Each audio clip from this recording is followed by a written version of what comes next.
We're going to cover our roof today of our dollhouse. And the things we're going to need is a pair of scissors, paintbrush.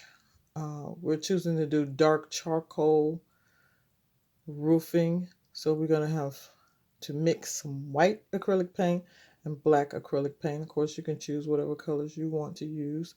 And we're going to add some sand, some gray sand. You're going to need a glue gun, a pencil, and you're going to need some cardstock. In this particular instance, I'm using those gift boxes, foldable gift boxes. But you can use cereal box, any kind of pasteboard you want to use. Let's get to working. Here we're going to frame out our pattern. I created a pattern of the type of roof shingles that we wanted for the house. And so I used that to draw out a pattern onto the box or cereal box or whatever pasteboard that you're using. And we're going to cut those strips out, as many as we can get out of this box to use on our house.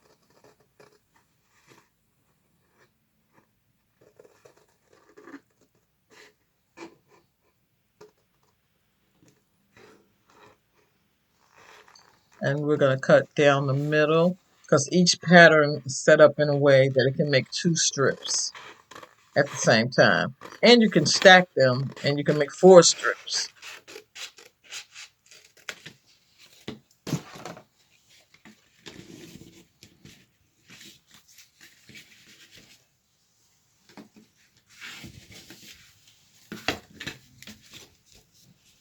Then we're going to get our paint.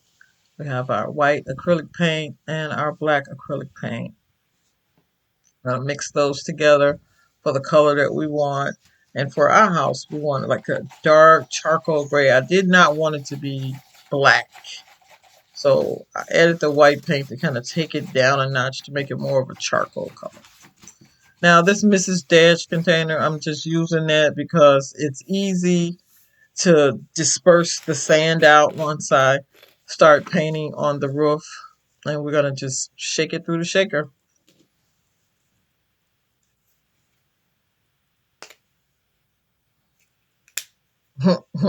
So there is no Mrs. Dash. It's sand. Do not accidentally take that back to the kitchen.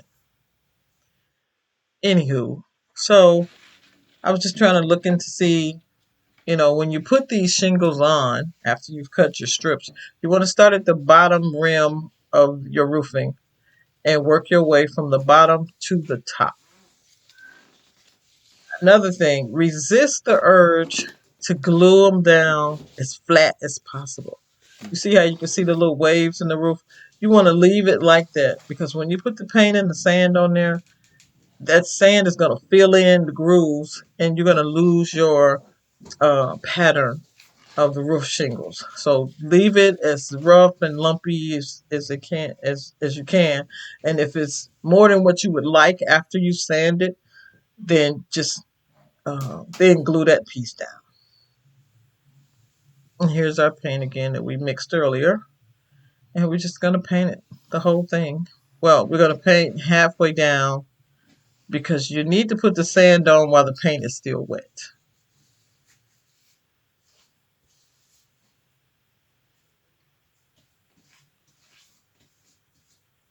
So if we took the time to paint all the way to the edge, the paint at the top will probably be dry. So we kind of did half. And then we're going to shake out our sand from our Mrs. Dash container.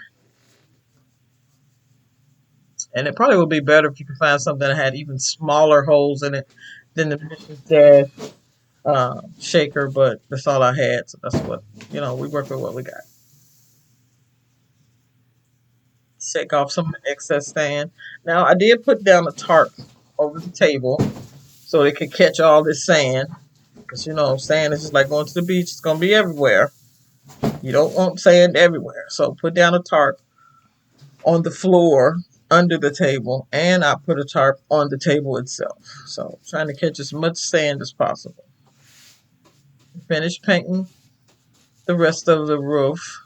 And then we're going to add some more of the sand. Shake it down.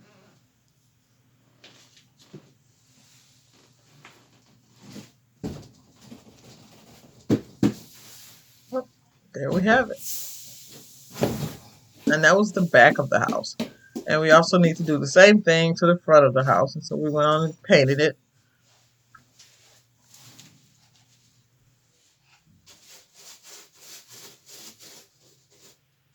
And apply our sand.